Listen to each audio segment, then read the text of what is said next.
advice for us, for our children, and for our grandchildren. So I think she's exactly the right person to be the spokesperson for us this morning.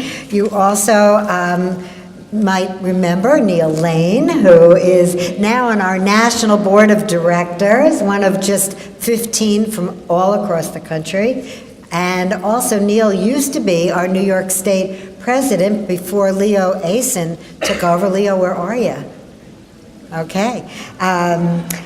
And so we're going to hear from him, and then we've got Senator Savino will be joining us shortly, and we've also got, I have to say this right, Kijanawa Moit, who has a small business in Brooklyn, and she's going to tell you why it's so important for small businesses that we get secure choice in the budget. And then we're joined by all of you from one end of the state to the other. And you've left your families, your homes, many of you work, and we just really appreciate that you've taken the time out to come and advocate for this. And I know the reason that you're here is because you believe in this in your hearts and souls. You, more than anyone else, understand what it means whether you have a secure retirement or whether you don't, and the advice that you would give if you were fortunate enough to save for yourselves, and if you could talk to your younger selves from years ago, what would you be saying to yourselves about making sure to put money away for retirement? So we're going to meet with our legislators later today, and I want to also acknowledge our Executive Council members, if they could just raise their hands, because they're also from across New York State. Thank you very much. So the world is changing, right? Who has a dedicated pension anymore? You know anybody who's, well, government? Ah! Thank you. Senator Savino has joined us. But who has it anymore? Less and less companies are offering a 401k, right? So we cannot be just reliant on Social Security. As the Lieutenant Governor said, it is the rock-solid bedrock of our retirement. But do you know how much the average Social Security check is in New York? It's just under $16,000 a year. Nobody's going to live high on the hog on just under $16,000 a year. So we need to figure out other ways that we can save for ourselves to have a secure retirement.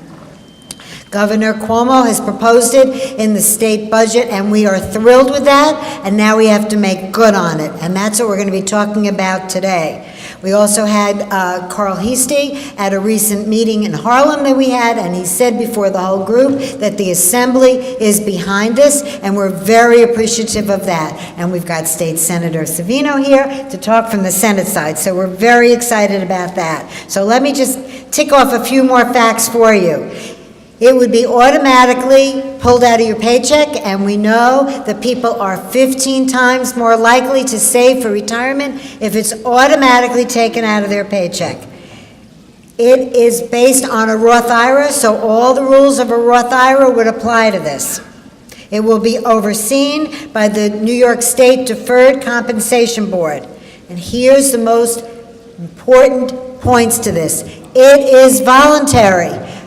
Companies need to understand this. It is not mandatory. No company will be forced to participate. But should they want to, it's a great voluntary opportunity to help themselves and help their employees. And we believe a great many of them will take advantage.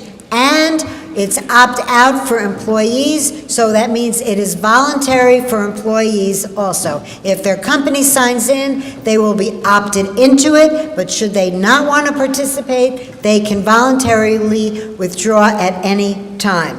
Finally, Secure Choice has minimal cost to companies, negligible costs, and companies are not allowed to do matching funds. So no one's going to ever tell companies, you got to do matching funds to this. It is not allowed under the rules of this law. So for companies, for New Yorkers, for government, this is a win-win-win. It's a win for companies to take care of their employees and empower employees to save for themselves.